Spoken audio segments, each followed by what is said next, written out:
All right.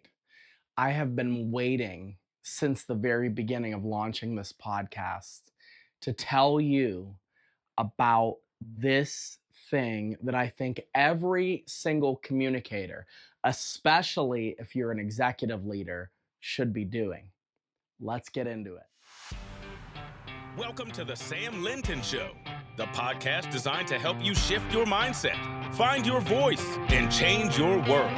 Sam is a pastor, coach, and expert communicator, helping leaders and entrepreneurs like you step into their purpose, speak with confidence, and make a lasting difference. So let's dive in. Okay. So I want to tell you quickly what every single person I believe who communicates should do. And I think it's fitting because we have passed, I think it's a couple hundred downloads now. So this is almost like the anniversary. All right. So this is a big one. I have very, very few things that I would overall suggest that people do consistently than this. This is like the top of the list. This will be something that if you were to ask me, and by the way, I'm on location in my office, my church office, so different setting than what you're used to if you're watching online, but I digress. So if you were to ask me what's one thing that you could do right now immediately to make your communication totally pop, I'm going to tell you that you should try using humor. You should really, really try using humor. Now, I intend in the coming months to dive deeper on humor, but I want to introduce you to the idea because the first thing that you're going to say when you hear that you should be using humor is that I'm not funny, right? Like, I'm not a funny person. Like, I know that there are people that I'm connected to, they're funny. They know how to use humor, not me. Well, I got news for you. Humor does not have to be something that is natural. Okay, I'll say it again for the folks in the back. Humor does not have to be something that is natural. It is something that you could practice, much like the things that we talk about when I'm working with clients in the trained communicator framework. They might not be used to, like you, using your hands. You know, they'll say, I'm not Italian. I don't use my hand. I get that. Maybe you're more keep your hands in your pocket kind of person, but you can train yourself for everything. You can train yourself for anything. And if you were to train yourself for something when it comes to communicating, especially if you are an executive leader, humor would be worth your effort. So I have some notes about humor that I want to tell you about. The first thing I'm going to do is I'm going to share with you some things that you don't want to do. So these are the things that I would say if you're going to be funny, you want to avoid these things. And I'll give you a bonus one that would be something that I would consider you don't do. Okay. But the first thing, if you're a regular communicator, and especially if you're an executive, most of the people that I deal with are executives, and most of the people that are listening to this are executives or entrepreneurs, business owners. So the first thing is you don't want to use mocking. You don't want to use mocking. Tell you a story. A couple weeks ago, and I speak all the time. I speak 4 times a weekend for the church. I do corporate training. I do keynote speeches. I speak a lot. And a couple weeks ago, I made a joke in church about my wife. Now, full disclosure, my wife had just turned 40. And if you looked at her, you wouldn't say she looks 40. She's beautiful. She's, I mean, not that people over 40 aren't beautiful. I'm just saying that she looks like she's in her early 30s. So when I was talking about her birthday, I started to make some jokes that I thought were pretty funny about her being old. And there were a couple hundred people there, and I did it in a couple of the services. And I said, oh, my wife, this is the age when you start to worry about breaking a hip, I told her. And this is the age where, you're no longer that young person, now you're an older person. And I kid you not, no exaggeration, when I did that, nobody laughed. Now, if you ever follow any of my content through the church, And even if you've ever been to one of my corporate training events, I use humor a lot. And especially in corporate settings, humor is very refreshing. I use it in an appropriate way too, which I'm going to show you how to do. But when I use this bit of humor, no one thought it was funny. I got a couple groans, I got a couple pity laughs, like somebody just did that. They didn't think it was funny. I get it.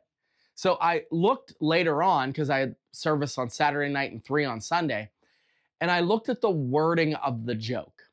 And I talked to her, I talked through, like, I told my about my wife and her being older, and I gave her some celebration, but what was it? Like, why did this not connect? Like, what was I missing here? And then it dawned on me. My humor in that particular instance was mocking. It came across as cruel. And I echo back to something that Jerry Seinfeld said one time when he was being interviewed about how he workshops jokes. So he'll go to nightclubs, he'll just randomly show up and do a 10-minute set, and he'll workshop jokes. Like he'll put jokes out there and he'll kind of workshop them. And he's not workshopping them to see if he can remember them. He's workshopping them because he wants to see if he is able to really land the punchline and if it works. And one particular time he mentioned in his set that he was doing a joke and he said it didn't go well. And he was like, I don't understand. This is real. This is like one of the funniest jokes. And what he realized, and I'll tell you the joke because I can vaguely remember it. He said about people not needing to have their phones on, not needing to have their phones on. And he was talking about friends that call you in an emergency. And he said, so many people want to have their phones on. I can't do my Jerry Seinfeld impression, but he was talking about people needing your phones on all the time. And I said, why do you have to have your phone on all the time? And the response is, oh, in case my friends need me. And his joke was, well, let me tell you this, buddy, if your friends are ever in need, they're certainly not going to call somebody like you. Now, when he said the joke, it was cruel and it came across as kind of mocking. And he said, like, nobody thought it was funny. Like, he could tell it didn't land. And he was like, I don't understand. This is hilarious. Like, you don't need. So then the next night, he went back to the nightclub and he reworked it. And the way he did it, he goes, why do you always need your phone on? And the conversation went instead to, well, if my friends get in trouble, they're going to need to call me.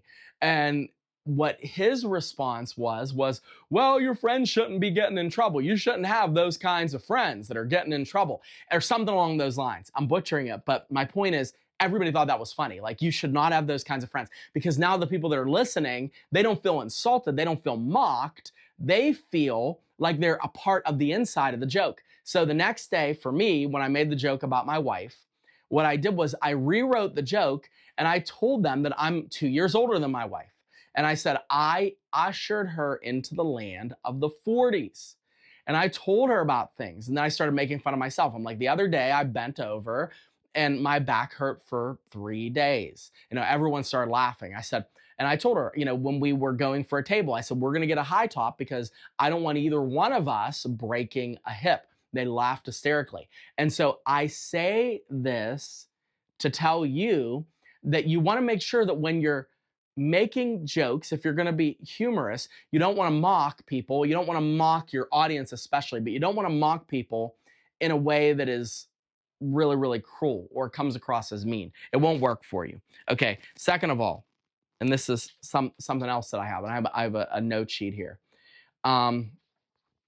You don't want to make your jokes too witty. All right. Now, this is on the harder side to explain, but some of you that are listening to this, you are naturally funny. So if you're in a room and you are dealing with a crowd of people, you are actually a person who people be like, that person is funny. Like, they'll say things like, you'll be in a situation at a restaurant and a waiter does something and you'll make a quick, pun or a quip or make a callback to a joke that was told like years ago. That is really witty, but I want to let you know not everybody is witty. I will tell you that everybody that you're talking to has a level of intelligence, but if they are not witty and they don't recognize when you're making a joke, you'll come across as odd. I'll give you an example. I was meeting with somebody a couple weeks ago, And they started off the meeting. I had never talked to them, and they made like a really odd joke. And I would consider myself on the wittier side. So like I'm the person that makes jokes, we'll be playing around. If I'm in a setting, I'll make a joke. I didn't get the joke. And I didn't know they were making a joke. I thought they were being insulting. And they actually had to say, oh, I was just joking. Well, I didn't have any context for that. I had no context to know that they were making a joke. In fact, I felt like maybe I had done something incorrect. So when you're being humorous when you're speaking, and again, I'm going to say this again, especially if you're an executive, if you're humorous, you have to be sure that you are involving everyone, even people that aren't witty. They're not unintelligent. They just don't make jokes like that. They're just not funny like that. So and I'm going to talk to you about the different types of jokes you can make and different ways that you can joke around. There's a million. I'm going to give you three in a moment. But you just want to make sure that when you're framing up what you're going to say, and if you're going to write it down, you want to make sure that it's not so smart and clever that it alienates people that wouldn't consider themselves that clever. They don't think that way. And again, it's nothing to do with intelligence. It has everything to do with the way people think, how they process, how they joke. You have to be careful to make sure that your jokes are accommodating to all audiences. All right? Does that make sense? I hope it does. Okay, and now the last one, and this one is going to be controversial, but I'm going to tell you just to help yourself by avoiding controversial jokes. So avoid controversial jokes. You have to, have to, have to know that if you are saying something controversial, let me define something controversial.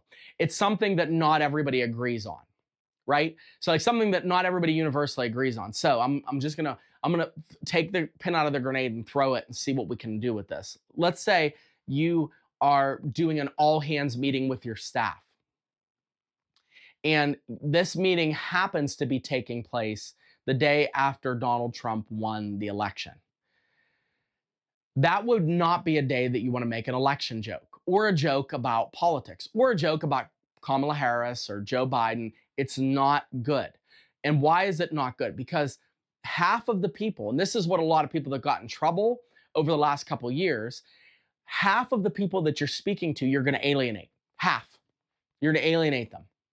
Now, this is not a rule in terms of how to communicate always. I'm talking about when you're using humor. If you're using a joke that is sarcastic about somebody's political affiliation, the likelihood of you alienating half of the people you're talking to is high. If you're talking to everybody and they believe in your political ideology and you're all of the same ideology, well then, go to town, whatever. But if you are dealing with someone and you don't know, like, I don't know if they voted for Trump, I'm not sure if they were voting for Kamala. Like, if you're not sure, one way you're going to absolutely tank your credibility is by making a joke about how stupid it was that their candidate won or lost. Forget about it. You're going to lose your credibility. You're going to lose the idea that you are connecting to people, and you're going to also not be found as funny. People are going to be like, that dude wasn't funny. That lady, she wasn't funny. And so that's my take on that. So you want to avoid that. So avoid these three things. Don't mock, don't be too witty, and don't be controversial, particularly controversial. And again, if we were talking about things when it comes to keynotes, there are times to be controversial, but not in a way that's to make fun of somebody or for humor. There's ways to do it, and it's a subject of another podcast. All right. All right. Now, let's come to what we were going to talk about initially. Okay, Sam, I'm not funny. What if you would say that? I'm not funny. I'm not a joker. I'm not the laugh person. Like, that's not who I am. I'm not funny.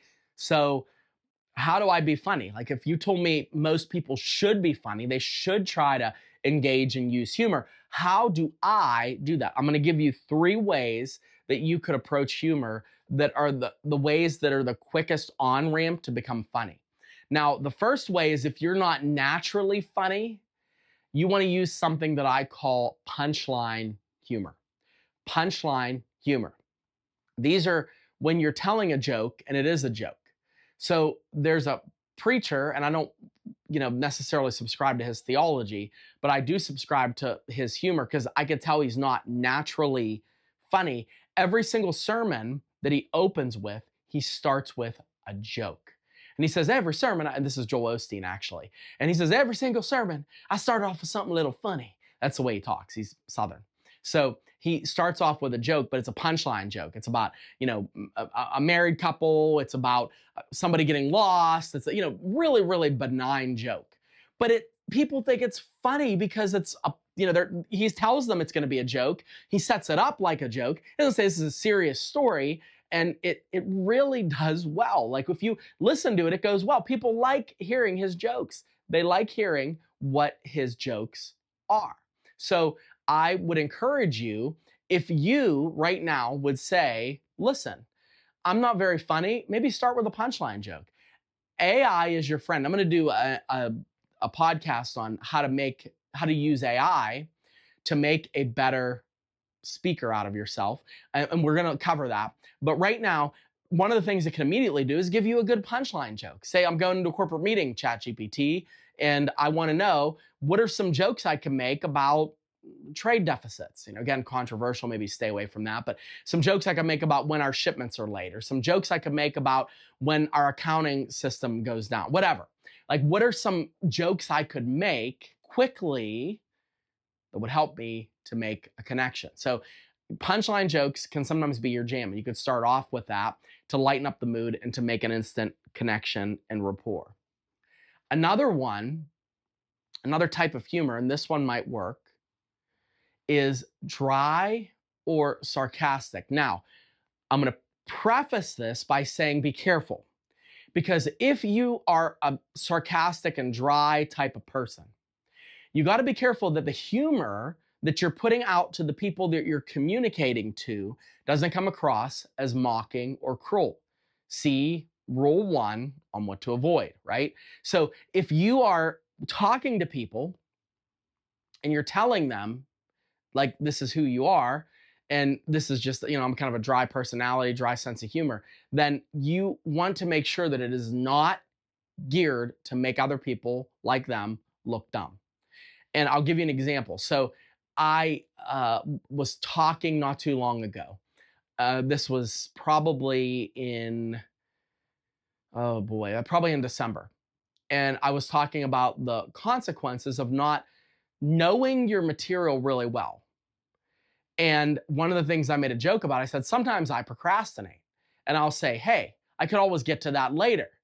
But what could possibly go wrong with me saying that, right? Nothing bad ever happens whenever I put that off, because, life just is accommodating to me. And of course, I was leading into that sometimes an emergency comes up, you get a call, you get some sort of something that pulls you away. And I was making a joke like, what could possibly go wrong? That's a sarcastic statement because it's not real. Like, of course, there's going to be something that goes wrong. Of course, you're not going to be able to get to your talk. Of course, it's going to cause problems for you. So when you're sarcastic or when you are dry, if this is who you are as a non-funny person, like I'm not particularly funny, if that's who you are, then my suggestion would be to lean into that, stay in that lane, but just make sure that you're not too witty and you're not cruel.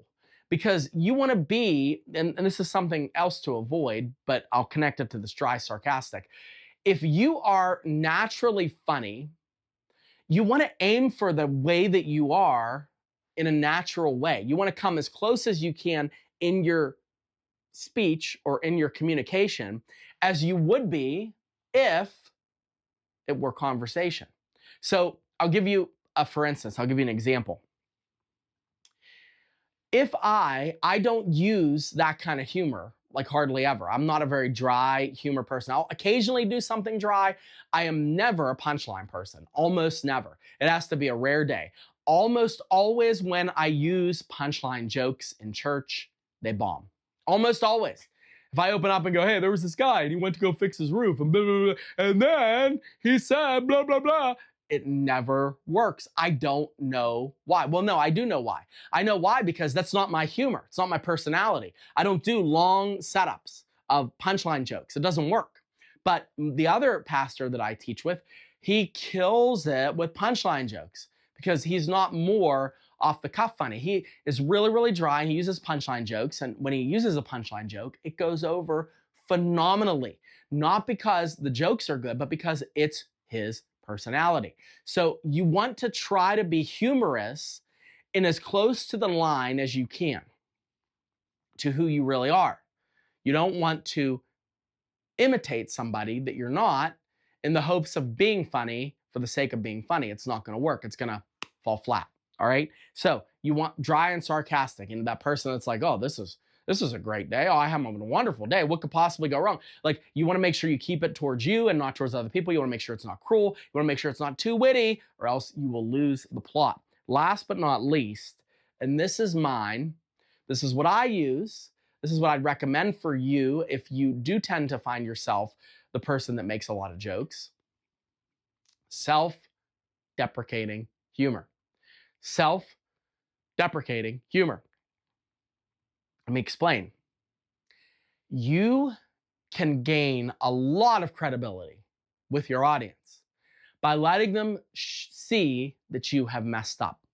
Now, this does not mean that you get up and you talk about how you're a mess, how you're unqualified to speak, how you're the worst person they've ever heard, how there's no chance they're going to get any value from what you're. No, do not do that. Don't even think about it. However, what you can do is you can tell self-deprecating stories. For example, I was talking a couple weeks ago for Easter about how our bodies, human bodies, are frail, right? All of our bodies are frail unless you have some sort of superhuman regimen. I don't know about, I don't have access to that. All of our bodies have a tendency to break down. So the joke I made, I said, let me give you an example of this. I didn't say to them, oh, you know how it is. Your back is hurting, your legs are sore. No. I said, the other day I bent down to help install a sign at the church and my ankle has been hurting for a week. All right. That is self-deprecating. It's kind of alluding to maybe me not being in that great of a shape. It's kind of alluding to the fact that my body is like everybody else's, it's perishable. Now, where that joke would go wrong is where I call the cruel or mocking or other deprecating type of humor, which is I was say, oh, I was working with this other pastor. We were installing a sign and he bent down and hurt his ankle and his ankle's been hurting for a week. Can you believe that? I mean, that guy needs to get in shape. All right. Now, right off the bat, you see the difference in that joke, right? Like you see right off the bat, if you are a person who's on the sensitive side, you're like, that was kind of mean. It was mean-spirited. It's kind of cruel. And it's going to make me lose credibility, especially if I'm making a joke about somebody that you care about, right? So you want to make sure that you use this cautiously. And you want to make sure that it's self-deprecating. Another thing, I will say things, and I've done this before. I have trained doctors. I have trained attorneys. I have trained people that are high-level executives in their companies, engineers, chemical engineers. I even trained a couple heart surgeons. And this is what I will say when I'm initially with them to make a joke. When they're talking about their speech, I'll say, look, stop. You have to explain this to me like I'm the dumbest person in the room because I am. All right. And that usually elicits a laugh. And what it does is it makes them realize that I'm not trying to intimidate them at all, because it's intimidating when you come forward to have your talks analyzed. That's hard to look at yourself on video and see what other people see. That's no small task. And so when I do that, I'm using self-deprecating humor to say, like, look, I'm not as bright as a surgeon. I'm not as bright as a chemical engineer. I'm definitely not as bright as a doctor, but I can help you. So you're actually, with self-deprecating humor, you're really leaning into making that connection. And it's funny too. It's funny. You tell situational stories where you make a mistake. I tell a story one time about a lady that I ran into at Starbucks, and I did something really embarrassing. Or I've told stories like this in church where I run into an ex-church person, and I made a joke that I said I didn't know what to say to them because they left the church. I felt like I was running into an ex-girlfriend, and I made a joke about me tripping over my words. It was self-deprecating. I didn't say, oh, these people were dumb, they should be ashamed for leaving the church. Not at all. I said, like, I'm not the best on my feet. I didn't know what I was saying. And I kind of let that go. And then people laughed, right? So self-deprecating is when you talk down on yourself a little bit. There are comedians that do this really, really well. Nate Bargatze is the king on self-deprecating humor. If you want to look up a comedian and kind of emulate self-deprecation, it's Nate Bargatze. He constantly talks about, how he failed in school and how he went to community college because the teachers told him, we don't think you're going to leave the community, and things of that nature. It's self-deprecation, self-deprecation, self-deprecation. He's from the South. He can't talk right. Like all these jokes. Now, if he would say people from the South are stupid, all of them are dumb, now that's not self-deprecating humor. Now, there are other comedians, and I will say that's where you have to break this rule. There are some comedians that are insult comics. I don't recommend them all because some of you will be insulted by them, but somebody like a Tony Hinchcliffe, he is the top of the line king insult comic right now. So when he gets up to speak, all he does is talk trash. He talks trash about people in the audience. He talks trash about politics. He talks trash about other people. He hardly ever does self-deprecating humor. It's not his brand. Now, if you're a comedian, I would say break all these rules and use whatever humor is getting people to laugh at you. But if you're a professional and executive, somebody like you and I, you got to be careful with this stuff. If you want to make fun of someone, you can only make fun of yourself. You can make a joke about how somebody printed a report for you and you looked at it, but you forgot what it said. You can make a joke about how you ended up having the opportunity to go into a meeting and you were late for the meeting because you went into the wrong location, because you weren't thinking about other people. You were thinking about something that happened the night before. I mean, there's a million ways to go with this. The reason why I like self-deprecating humor the most is because it shows you to be authentic. It shows you to be authentic. And if you can communicate a level of authenticity that others cannot, people will follow you. As leaders, we need authenticity. As leaders, we need to be able to tap into who we are so that when we're speaking, people connect to us and they don't think that they feel bad if they mess something up. They know, oh, Sam has messed that up too before. I've trained trainers when I worked for Dale Carnegie. And what I would always tell a trainer when I was observing them is I would say, every single mistake that you are afraid of making, I promise you, I have already made at least once. Now, that's kind of a funny statement. I'm not doing that so that I lose integrity and professional integrity with them, not at all.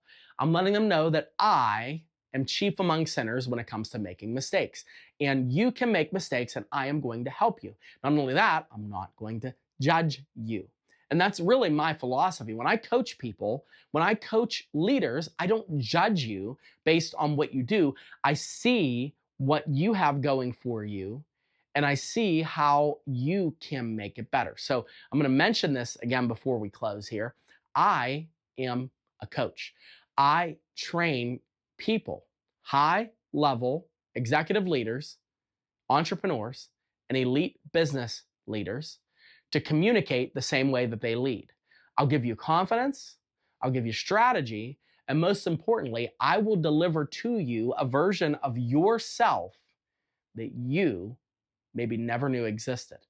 I do something for executives called the VIP day. It's something that you do it once, and I work with you for about 4 to 5 hours. We cover all of my trained communicator framework, where I give you body language. I talk about your content. I talk about pacing. I talk about how to use tone and volume to get emotion. We talk about being more natural, conversational. I talk about all of those things. And what happens by the end, you have now some new frameworks, some new tools, some new things to analyze about your own speaking that you really don't need a coach. You need instead to analyze yourself and self-coach. So I'll help you. I'll equip you for that. And we can do it in a bunch of locations in Pittsburgh. I have 3 offices in Pittsburgh. I also am willing to travel. So if that's something that's interesting for you, please email me at podcast@samuellinton.com. Or you could have your whole entire team trained. I've done a whole workshop, a day-long workshop. This is so worth the investment because there's team building going on, but also your team members, if you have an executive team, they're going to be completely different communicators when I'm done with them. We'll go through the trained communicator framework. We talked about that a couple podcasts ago. Everybody's going to get a chance to work on some talks. We'll film you, and you will have a new version of yourself by the end of that day. Again, if you're interested in that for your teams or you know someone who is, podcast at samuellinton.com. Now to close, be funny. Try to find a way to be funny. Try to find a way to tell a joke this upcoming meeting, your next communication. Because what it does is it shows how credible you are. It shows how able you are to make the connection. And it shows that you're a leader that is real. Talk to you soon.